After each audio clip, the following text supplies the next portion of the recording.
Meanwhile, analysts and reactions have continued to pour in over the National Assembly's passage of the 2023 appropriation bill presented by President Muhammadu Buhari.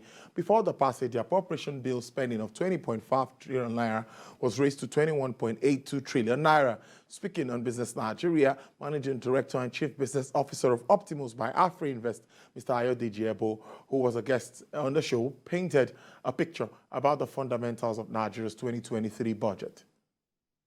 With the increase of about 1.3 trillion, I think 800 billion is supplementary and the 500 billion increase, this further puts pressure on the government. So when you look at the budget in detail, so breaking down even the expenditure, so there are some that government will not have any choice than to first focus on.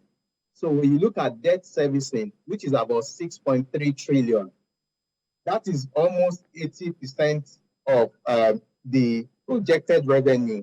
So when you look at the actual, because it's always good to compare to what has happened in the past, looking at this year's performance, you would see that the actual revenue, or I would say the debt servicing, is almost at par with the actual revenue. So it means that this year in itself, we have borrowed to finance other expenditure, with both capital and non-debt recurrent expenditure. Means we have borrowed to support that, either support from the CBN or going to the market to borrow.